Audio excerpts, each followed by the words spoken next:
Before we start, just a quick reminder. The views and content shared on this podcast are for entertainment purposes only and are not a substitute for professional advice. Please check the full disclaimer in the show notes for more information. Welcome to Self-Centered, the podcast that's all about you. We're your hosts. I'm Allie, a therapist and life coach. And I'm Katie, a fitness coach and personal trainer. We know what it's like to feel burnt out, taken for granted, and like your life revolves around everyone but yourself. By learning to trust yourself, prioritize your needs, and set healthy boundaries, we help you break free from guilt, overfunctioning, and toxic patterns that keep you stuck in relationships and a life that doesn't truly serve you. Join us each week as we dive into the tools, stories, and mindset shifts you need to create a life that centers you. Because being self-centered isn't selfish, it's essential. Hello, hello. Hello. Happy whatever today is. Katie's learning. Happy whatever day you're all listening to this is. Facts. Which is Tuesday. Hopefully. I mean, maybe it's Friday or Wednesday. Oh, I guess that's true. Yeah, we posted on Tuesday, but that doesn't mean anything. Yeah. Yeah. So, okay. This is part one of many, probably, episodes on specific emotions. So today we're going to talk about anger, and we're going to talk about anger when it's a signal. So if you've listened to past episodes, you know the difference between signals and noise. And so we want to check the facts of our feelings. So we want to look at the situation and we want to identify, is this a signal that my emotion is sending me a message that there's something that I need to do or respond to with this situation? And so this emotion is telling me I need to do something and that's what's healthy? Or is it just noise? So in the case of anger, there can be anger that's noise, which would be I'm feeling really sad, but it feels too scary to feel sad. And so instead I feel anger. And so when you hear people say anger is a secondary emotion, they're talking about anger when it's noise. And when they say anger is a primary emotion, they're talking about anger as a signal. So the reason that they're saying that is that the secondary emotion isn't the real emotion. It isn't the root emotion. It's being used psychologically to cover up the actual emotion that feels too uncomfortable. And when you think about anger, especially in our culture, women are less likely to feel comfortable being angry because they're seen as crazy, histrionic, overreactive, sensitive, dramatic. Whereas men, it's a lot more socially acceptable to be angry than it is to feel sad, for example. And so men psychologically would be more likely to have anger as a secondary emotion when really the root of it is something else. But today we are talking about anger as a primary emotion, aka anger as a signal. Got it. That was a great explanation. Didn't even think about that. It's okay. I just wanted to be very clear about what we're talking about because, you know, the reason that we identify whether something is signal or noise, and you could do this to your thoughts too, not just emotions, is because the way that you respond to it is different. Right? Yeah. So we are going to talk about what does anger mean? What's the message? When is it a signal? And then we're going to talk about how do you manage that when you feel it, right? So internally, like how do you deal with that in your mind, in your body, when you're feeling this? And it could be when you're angry. It could also be how do you deal with it when you're receiving anger from others internally. And then last, we're going to talk about how do you deal with anger or respond to anger externally, meaning in your behavior. So we could also talk about that in the context of how do you deal with anger when you're experiencing the anger and maybe you want to communicate it to others, and how do you deal with other people's anger when they're communicating it to you. Yeah. So that's the episode. Well, It's going to be so helpful. I'm excited about it. I am an anger stan. So I support anger when it's a signal. And I think that we've been taught to repress it. We'll get into that. And I think that when it's expressed in a healthy way, it's really good. And also when it's a signal, it means, well, we'll talk about that too. Okay, never mind. I'm getting ahead of myself. It just means I support anger, Katie, but I'll tell you why later. I love it.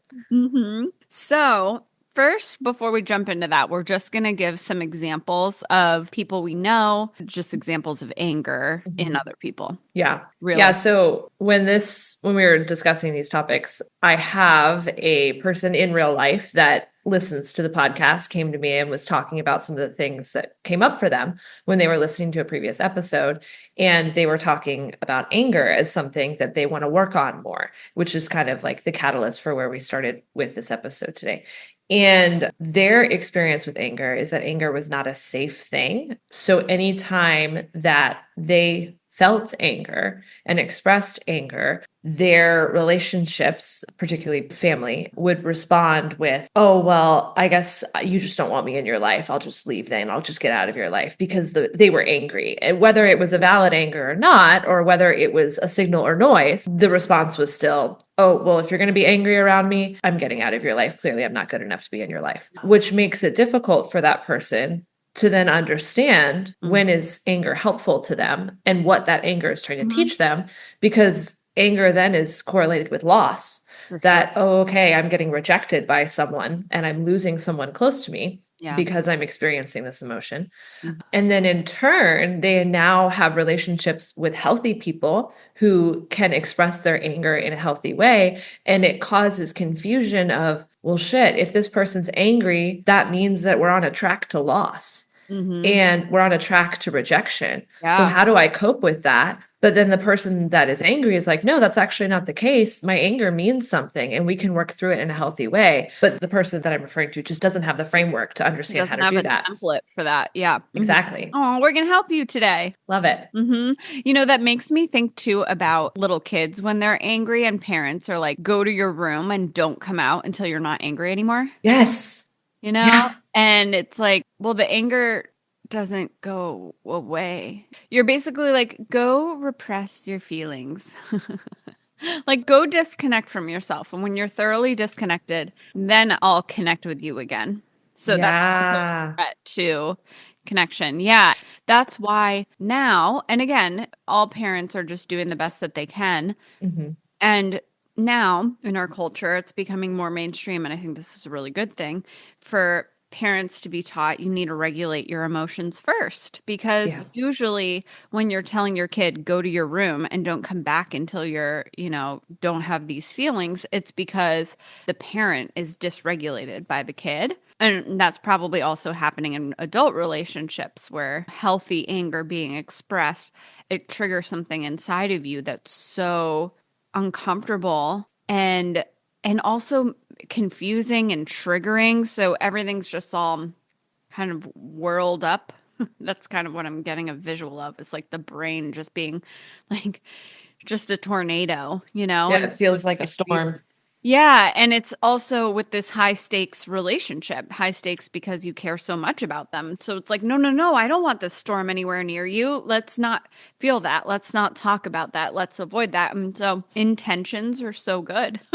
Yeah. Like, no, I want to keep you away from this scary thing that I think is going to threaten our relationship. But actually, if you don't work through it, that's what's going to threaten your relationship. When people say, oh, we never fight, when couples say we never fight, I think it's good if you don't fight, meaning you're not screaming at each other and swearing at each other. But what I mean is you don't have disagreement, you don't have conflict. You're two different people. That's going Yeah. to happen. And so it's normal and expected. One of the examples that I was thinking about in my life is someone who I know who, as a kid, their sibling was very needy, very emotionally reactive. And so the parents really focused on them. And this also happens with people where their sibling had like a medical issue or something. So it doesn't always have to be an emotional thing. But basically, the commonality is there's a sibling that has higher needs and needs attention from the parents. And so the client themselves felt like they had to be good or perfect or easy because they could see that the parents had their hands full or arms full. And maybe also in many cases, the parents just literally couldn't be there for that child. So they just were like, okay, I need to not have needs. I know of many people who are like, I can't be angry. So I have to push down my anger, and I'm this kind of like golden child. I'm seen as the warm, friendly, kind person. And I think that those people genuinely are, but it's only that part of them that's given attention or seen as worthy or valuable. And so that's the only part of them that they're expressing. So any of the parts of them that are experiencing feelings like anger, for example, that would be quote unquote difficult for other people, they push that down.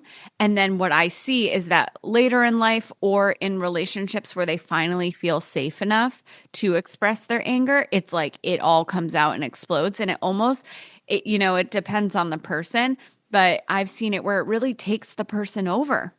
And Mhm, that's why, mhm. I mean, anger management help, like specific help, exists because when we say, oh, anger keeps knocking at my door and I keep ignoring it, yeah, it comes at some point and it blows your house down, you know? Yeah. So it's like, oh my gosh, this thing that was once this lit match that could have been a signal, could have been noise, but I could have blown it out. I've avoided it because I was so scared of that lit match that now it's a forest fire, right? Yeah. So those are all examples of how anger can show up. And so all of it is to say it's really important that we form a relationship with our anger, that we can, well, first of all, identify it, identify if it's a signal or noise, sit with it, really understand it. What is it telling us? And then what do we need to do? And then that we have the skills to communicate with others, whether we're angry or they're angry, Mhm. basically. Yeah. Yeah. Okay. Yay, I get to get into it. Let's do it. I'm I've been excited. accidentally trying to get into it this whole time, and now we're here. Okay. So, what does anger mean? What's the message? So, when anger is a signal, it means that you're being violated in some way, and it means you need to set boundaries. So, you're being exploited, violated, hurt. Someone is doing something that's harmful to you or maybe to people that you care about, right? So, Mama Bear can be angry because someone's messing with her cubs. So, it Mhm. doesn't need to be something toward you. In relationship rupture, so a conflict happening, tension happening, is so healthy, so normal, and expect it, accept it. Ruptures are going to happen. What matters is repair. How well do you Yeah. repair? So it's okay for someone to be angry with you and for you to be angry with them. In fact, if you are in a significant relationship and that's not happening from time to time, something's wrong, right? Like you're probably avoiding your feelings, they're avoiding their feelings just to keep the peace. And then there's a part of you or of them that's not present in the relationship because of that, right? So you can identify if it's a signal or if it's noise by thinking about the situation that's making you angry and identifying, okay, well, am I being harmed here? Right. And just because you're angry, right? So if anger is a signal, it doesn't mean that that other person is a bad person. Okay. So I Right. think, go ahead. Yes. No, I think we should say that again. I think that's a great point. Just because you're angry doesn't mean that the other person is a bad person, and vice versa. Doesn't mean that you're a bad person for being upset. Yeah. We need to internalize that one. Yeah. And gosh, it's a process. So don't think that you're going to listen to this episode and then you're not going to get triggered by anger, your Yeah. anger, other people's anger. But my goal for you is more that when you are angry with someone or they share their anger with you, you can say, you can start the conversation by saying, hey, I'm feeling frustrated. I'm feeling angry. And I'm bringing this up because I think we can work through it and feel Yeah. better. And my frustration and my anger don't make me think any less of you. This is not taking away from your character for me. I love you so much. You have good intentions, you're well meaning, and this is so normal for this to happen. And this is just kind of like we're doing some housekeeping, for Yeah. our relationship to be healthy. And at the end of this conversation, I'm sure we're both going to understand each other so much better and how we impact each other. And if someone brings anger to you, and you're like, ooh, I can feel myself being triggered, you can say, hey, I really want to hear what you have to say. It's so important to me. And before we move forward, I just want to create some emotional safety. And we can do that by me hearing from you that you love me, you don't think negatively of me. Because I think a lot of this comes from the experiences that we've had, right? Mhm. Where anger has been expressed in a way that isn't healthy. Whether it's a signal or noise, it doesn't really matter, right? So, like, if someone is angry at you and it makes sense that they're angry at you, it still is not acceptable for them to express that anger in a way that isn't safe, in a way that is disrespectful or demeaning. That's not okay. That's what a lot of us have seen, though. Right. And so that's why we're terrified of anger. Anger expressed in an unsafe and disrespectful way is toxic, and we don't want that. Yeah. So I want to validate it makes sense that your brain has associated, oh, that's anger, but that's just an unhealthy expression of anger. So let's start. So we're getting into how do you manage this internally. Let's start by just separating. There can be healthy expression of anger and an unhealthy expression of anger. And so just to be really clear that we are not supporting the unhealthy expression of anger, and we're just showing you a new way that we can express it in a healthy way. Yeah. Can you give some examples? Because I can say with confidence it's only been in very recent years that I have ever observed healthy expression of anger. Yeah. So, what does unhealthy expression of anger look like for the listener and for our selfies? Are they selfies? Yeah, we don't know For yet. we're still waiting to find out. For the listener and the selfies, trying to identify, is this healthy or is this unhealthy for how I'm seeing or how I'm putting out my anger into the universe? Yeah, so no name calling, no swearing, obviously no physical violence or harm or intimidation, posturing, not okay. Yeah, just implying or explicitly saying negative, mean things about the other person. That would be unhealthy.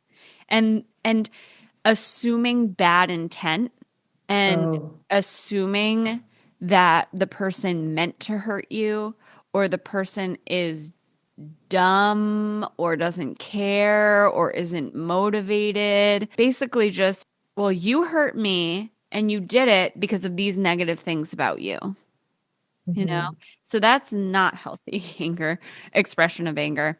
A healthy expression of anger would be, let me think of a potential situation where someone would be angry, or maybe even one where I've been angry. Okay. So let's say that someone is actually sharing, this is what's happened for me in the past, is that a partner who's angry with me gets to a place where they're expressing unhealthy anger. And so I mean, so then that pisses me off, which it should, right? Like that anger, I'm feeling it even as I'm talking right now. It's like the feeling of anger, it's adrenaline, it's pumping me up and it's making me feel strong. And that's so that I can protect myself. So when that person is being disrespectful and mean to me, I say, hey, it's not okay for you to talk to me like that. I'm going to take a moment and then let's get back together when we're able to have a respectful conversation. Mhm. So I'm talking about the behavior, not the person, right? So Yeah. when you're expressing your anger, you're specifically talking about this behavior isn't okay or this behavior harmed me. And use the dear script that we talked about in the boundaries episode. Pretty sure that's episode 6. Use the dear script to, go through this and communicate. But basically, like you describe objectively what is the behavior that you're talking about. Express. That's about your opinions and your feelings and your interpretations of the situation, how it impacted you. And so it's like, it harmed me in this way, or here's how I'm interpreting this.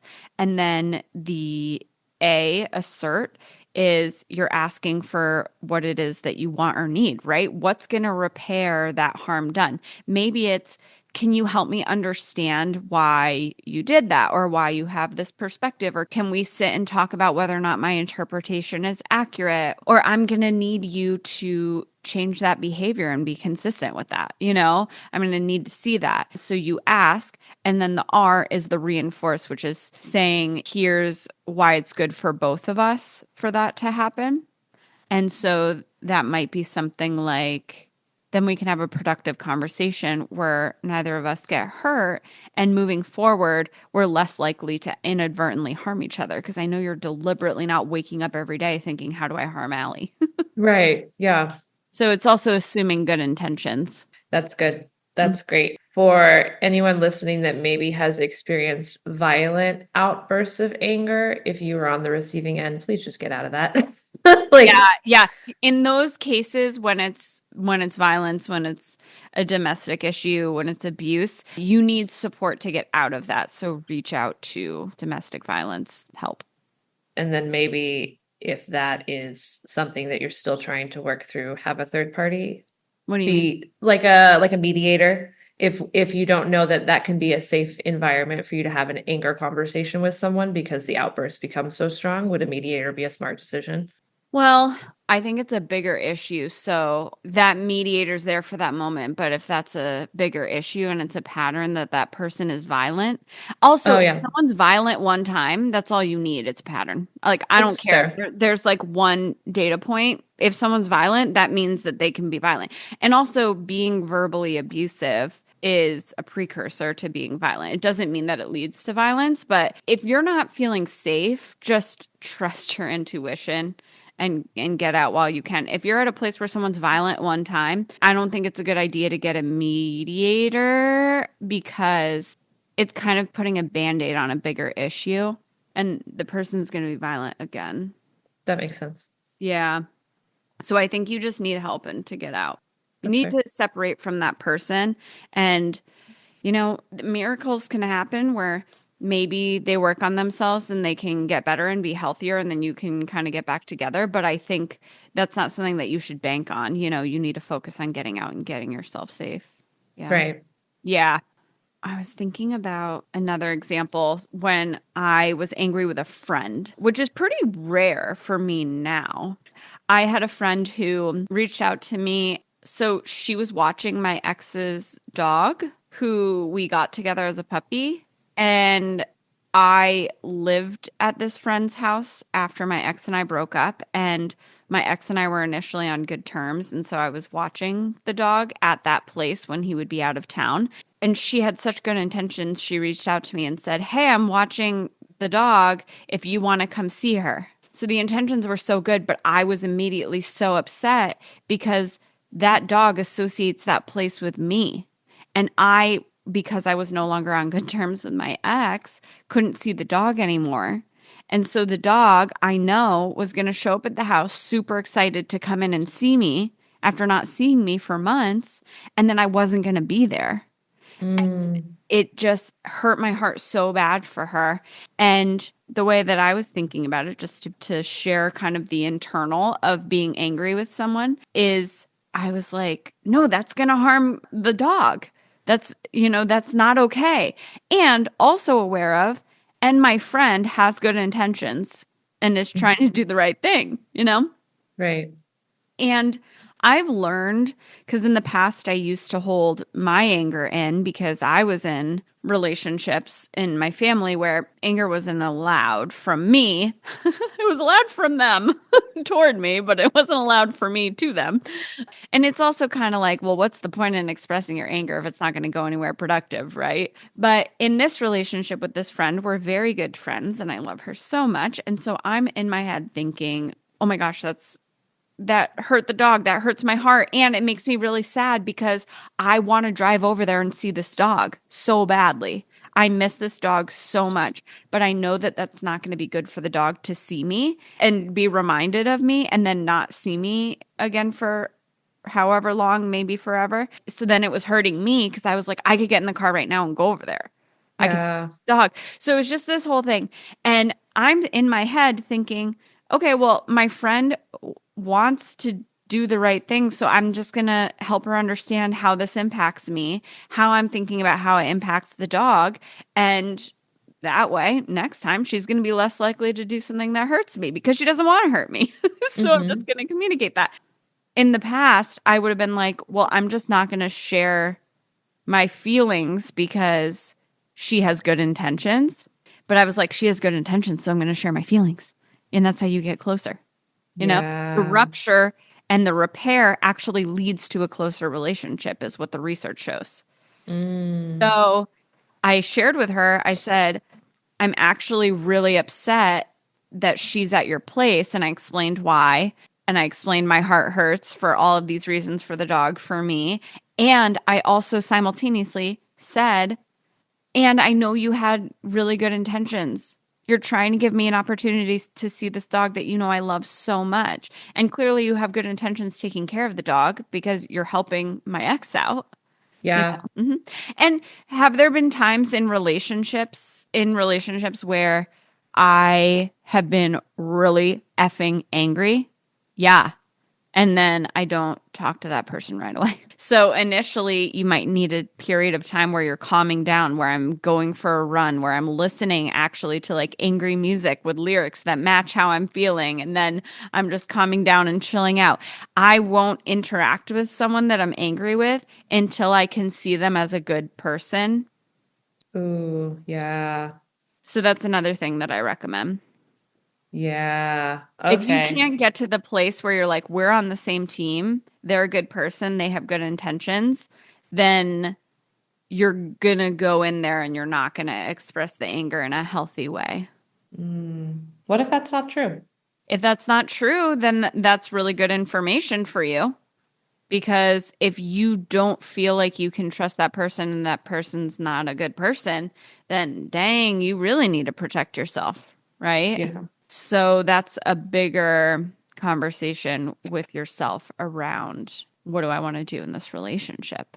If they're not a good person, then they don't have the intention of, they're not on your team. Yeah. If someone's not on your team, yeah, I wouldn't share anything with them. So then how do you work through the anger?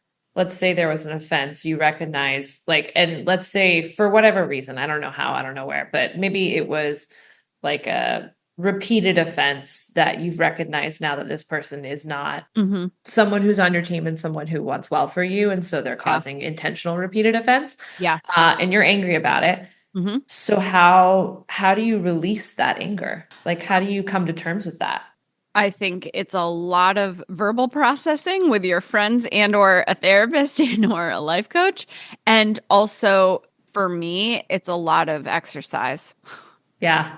It's moving your so there's a psychological theory that we need to respond to the behavioral urges that feelings give us in order to come back to homeostasis, come back to baseline and like feel good again.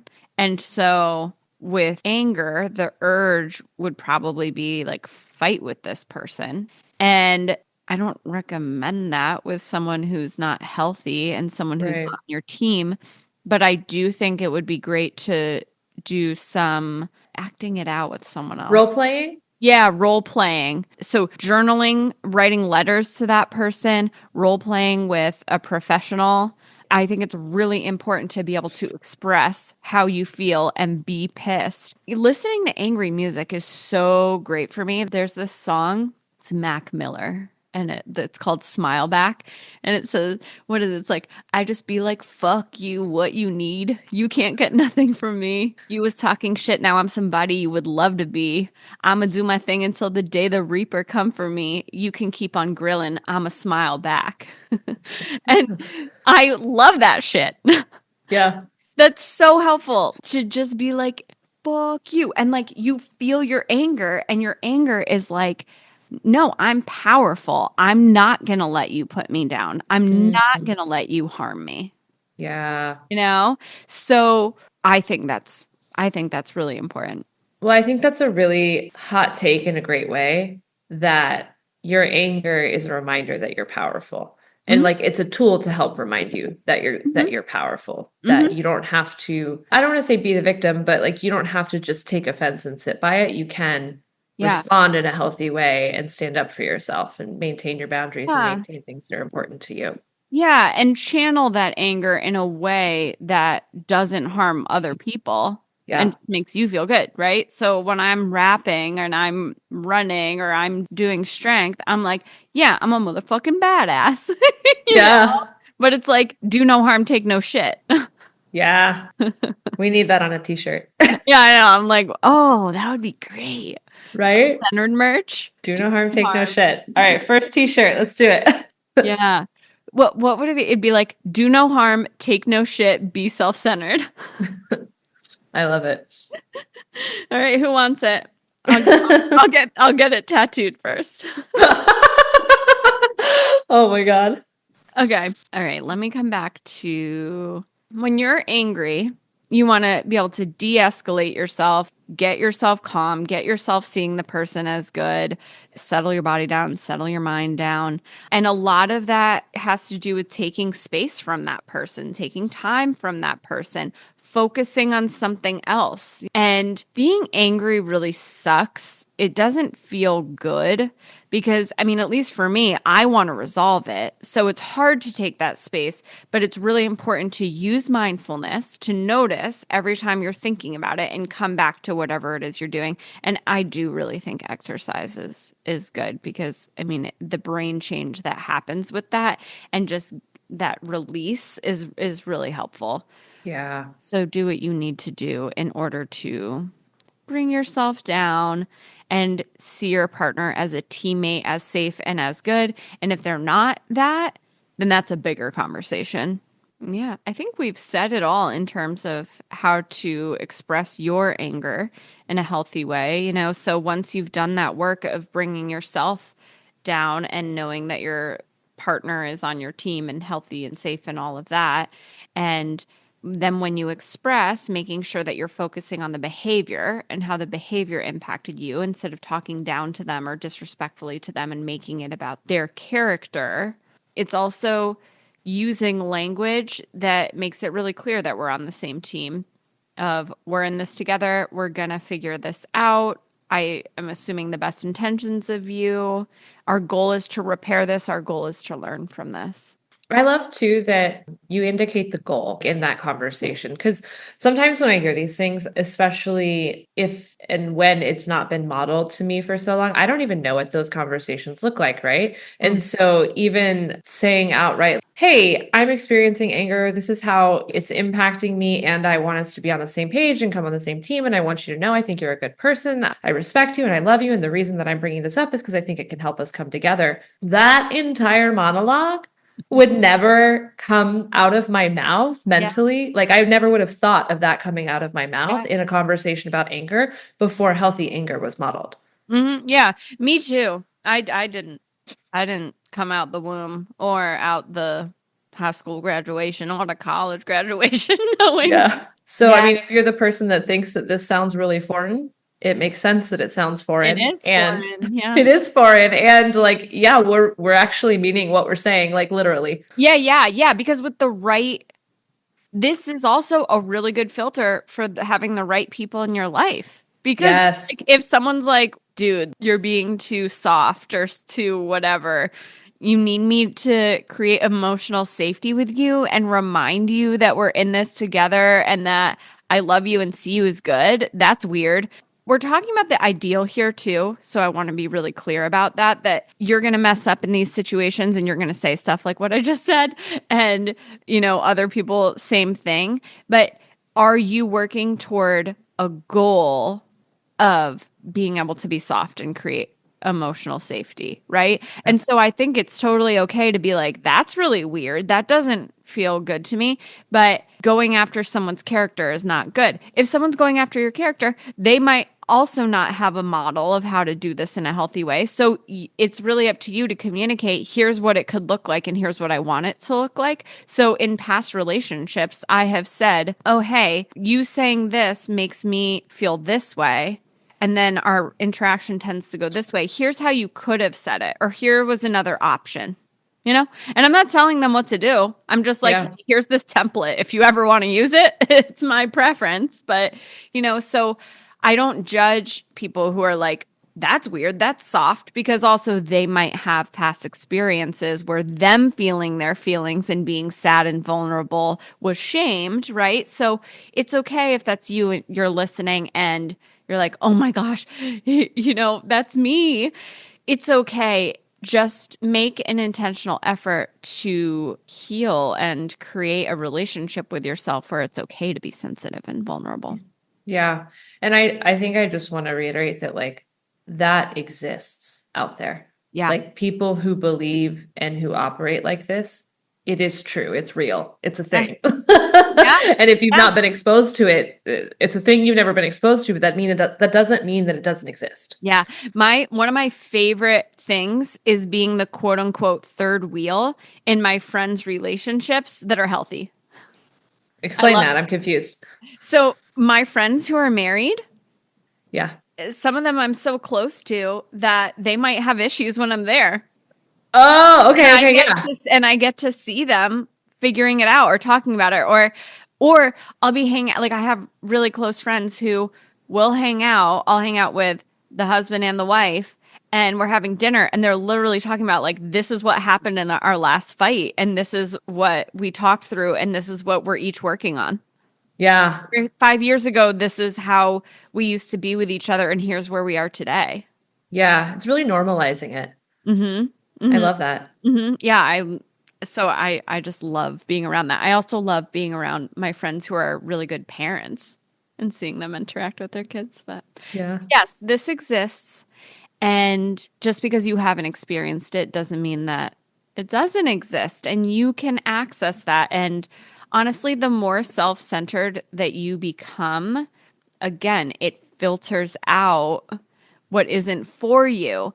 And in relationships, if you're with someone who's super committed to working through their shit and you're committed to working through your shit, it can start off as a shit show, right? But then you work through it. And so you might stay with that person. Being self centered is still a filter because you're filtering out the behaviors you don't want. Mm-hmm. Right. So it's Yeah. when we're saying it's a filter, sometimes it's the whole person or people, but with the people who have the capacity and the motivation to work on their stuff and relationships, then you being self centered and saying, hey, I'm not available for this. I have a boundary around this. And they're actually willing to work on that thing, then that behavior gets filtered out because they work on it. And then you still get the person. That's true. That's great. Win-win. We love that. We do. Okay. So let me get into the headspace of when someone's coming to you with their anger and then how do you respond? Okay.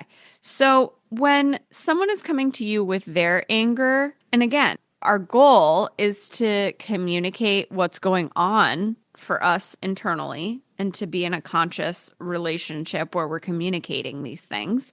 And so you want to tune into what's coming up for me when this person is angry with me. What are the thoughts that are going through my head? What am I scared of? What are my fears? And that might take some time, days, weeks, whatever, but just reflect on maybe past experiences and what do you need in order to feel safer? What could Mhm. that person do or say that would help you feel safer? Hearing their anger. Maybe it's, I need to hear that you think I'm a good person and all of that. Maybe I need to know that we're only going to talk about this for 5 minutes and then we're going to take a break. Yeah. Or maybe it's, I actually need what you have to share written down first, and then I need time to sit with it and then come back to you. Just what do you need? And oh, go ahead. I think if I was on the receiving end of anger, and especially if I was someone that didn't have a lot of experience with it or didn't know how to work through it, hearing what that person that is showing anger, what their outcome, their desired outcome would be really helpful for me. Yeah. Because my mind goes down the rabbit hole of this person's angry with me, yes, potential rejection, or our relationship is going to change, the dynamic's going to change, or they don't want anything to do with me, or whatever it is. This is going to create a rift, but hearing from the person, oh, the outcome of this situation looks like X. And usually there was actually, this is a interesting example. It's a business example. It doesn't have anything to do with like personal relationships, but there was a conflict that a friend of mine had with a business associate. They host trivia at this person's bar, Mhm. and there were some difficulties in coordinating another event that this person hosts, and they had a conflict. And all of this was done via written communication, like email. Mhm. And neither side was happy about the situation, and one side felt slighted and like they were being put out in a lot of ways that wasn't helpful, and so they were frustrated about it, Mhm. and they didn't feel like they were getting support from the owner of the bar. So this email exchange goes through, and both sides are feeling like the other side is angry to the point of not wanting to continue the relationship, the Oh business gosh. relationship. Yeah. Yeah. And so the communication in the message from the bar manager was like, I understand if you don't want to see me anymore or if you don't want to work here Oh. anymore. And my friend was like, well, that's actually not the case. I'm just laying out some things very clearly of what we need and what this experience was. And so then that person requested, hey, can I just see you in person? And so they did. And he was like, I just want you to know there's no hard feelings here. Yeah. This is a Yeah. difficult situation. But the outcome for me is us still being here and us still working with you and Hmm. us still having a great relationship where we're here regularly doing this event. And Yeah. so knowing that would create so much peace in me of like, oh, this actually, my response, hopefully, is not going to create a rift that would be irreparable. Mm-hmm. Yeah. Yeah. So what you're saying is if someone's coming to you with anger, it can be helpful to ask, what does this mean? What's the outcome that you're looking for? Or what do Yeah. you need? Or what do you What would be the want? best case scenario Yeah, of best case this? scenario. That's a great way to ask that. Yeah. One of the things that can also come up when people are angry with you is a lot of shame and a lot of guilt Yeah. and a lot of sadness, just feeling really, really, really bad, right? And that guilt might be a signal, but regardless of any of those things, and you can deal with those in the ways that we share in the future episodes, but whatever those feelings are, just know it's okay to feel crappy for a little bit and that doesn't mean that you're not a good person, right? So let yourself feel whatever you feel about the behavior, about the impact on the other person, but don't let it taint your perception of yourself as a whole. You are still Yeah. a good person. You made a mistake. That's tough Oh. and that doesn't feel good. It makes sense it doesn't feel good. That's not aligned with your values because you're a good person. Yeah. Oh, that's my You know? Yeah. heart. So I think that's really important too, is for you to remember that it's okay for you to make mistakes. You are human. It's Yeah. okay for you to accidentally harm other people. That's inevitable in relationships. The more Hmm. we care about people, the more vulnerable we are to them being able to hurt us Yeah. just because we care so much. Yeah. Know? And things like that happen inadvertently. That's relationships. Hmm. When you're receiving someone else's anger, it's really important to validate their feelings. So it makes sense you feel that way, or based on your interpretation, I can see how you would feel that way. So you want to validate what you can validate.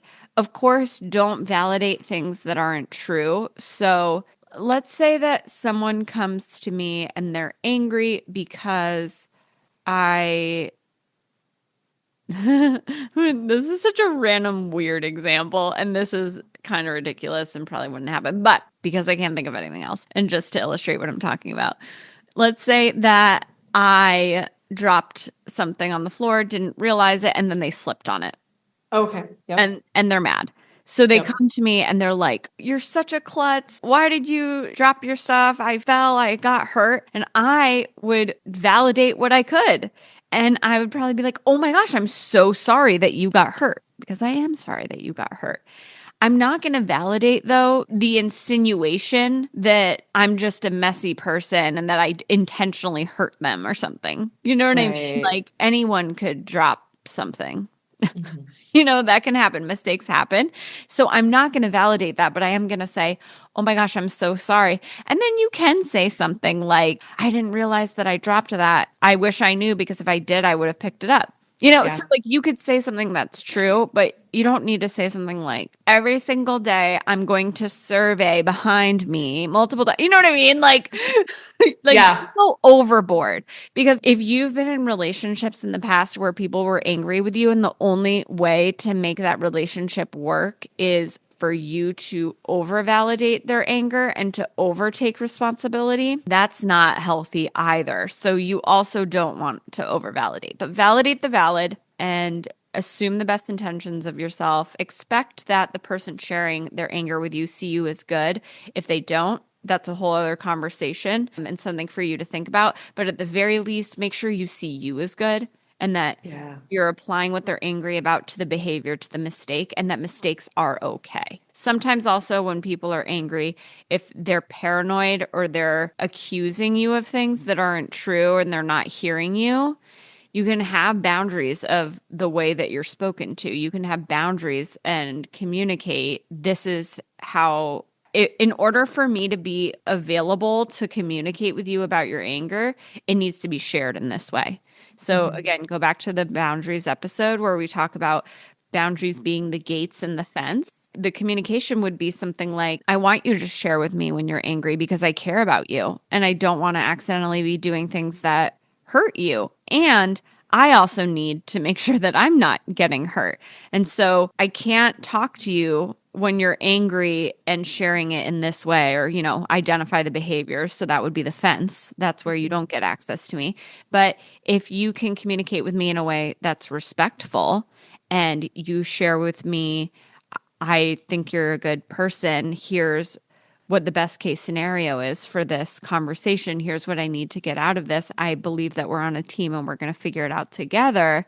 Then I can interact with you. So, That's and great. again, it doesn't matter whether someone else's anger is a signal or noise, right? So just because someone else's anger might be based on something that you truly did that truly hurt them does not mean that it's okay for them to be disrespectful to you. Yeah. So as kind of like a overarching, if you are the person that has not felt safe or comfortable feeling anger because previously it's been something that wasn't an allowed emotion, how do you start to open yourself up to that? Like, are there, I don't even, maybe self-talk things or Anger, validation? open up to anger in yourself. Yes. Yes. I think we've talked about this in a past episode that I think about feelings that we avoid as like a dam, and the water that the dam is holding back are the feelings Right. that are overwhelming. We don't want to just let the whole dam come down because then we get flooded with that. So we want to take little baby steps and take the dam down brick by brick, which probably means let me just tune into, how do I know that I'm angry? What is Uh, my body telling me that tells me that I'm angry? Okay, great. Now I know that, but I'm not going to keep going with feeling my feelings. I'm going to go focus on something else. So it would be that little baby step. And then maybe it's, oh, okay, yeah, I'm pretty consistently able to identify this as anger and that these are the ways my body feels when I'm angry. Let me see if I can just sit with that for a little bit longer. But really, I think that if this is the case for a professional, I think, right. Yeah. because you, for me with my clients, I want to be helping. I'm their anchor so Hmm. that the times when they're sitting and feeling through those emotions, I'm able to help anchor them. So sometimes you feel like you're flooding and you're actually not. And it's Yeah. actually just because you're re experiencing past memories when anger wasn't healthy. And if I can keep you anchored and grounded in the present moment, then you can have a new experience, which means your brain, from a neurological perspective, your brain gets a new experience to recognize this new template in reality that, oh, yeah, you can be angry and it's okay. Yeah. So a reaffirming, hey friends, be in therapy. Yeah. It's so Yeah. good for you. Or Yeah. with a life coach or someone who can help you work through things that you need Yeah. help working through. Yeah. I would say, though, in the case of anger, I'm probably going to lean on the side of therapy. Oh, for sure. I meant as a general. Oh, yeah, yeah, It's yeah. good to have resources in your life. For sure. For sure. Yeah. I agree. Resources are good. All right. Anything else before we go? No, I don't think so. I think Okay. that wrapped it up. Of course, if you all, the listeners, our selfies, our friends, if you have thoughts, questions, concerns, maybe you have an example of anger that you're like, I'm trying to figure out how to frame this or how to bring this conversation up, and maybe we can talk about it. That's something that we're here to do. We're here to talk about things. And obviously, that's what we do on a talking podcast. So we're here. Send us your questions, concerns. If you Yeah. just found this episode valuable and you want to see more of them, what emotion do you want talked about next? Because we're happy to share it. We're happy to go into it. For sure. And leave a review. Leave a review if you're listening on Apple Podcasts, if you're listening on Spotify, leave a review for us. It really helps us out. Yes, do it. All right. Thanks, y'all. Thanks for joining us today. We hope you've enjoyed this episode. Follow us on Instagram at selfcentered.pod or connect with us at selfcenteredthepod@gmail.com. Stay self centered, and we'll see you next week. Bye. Peace.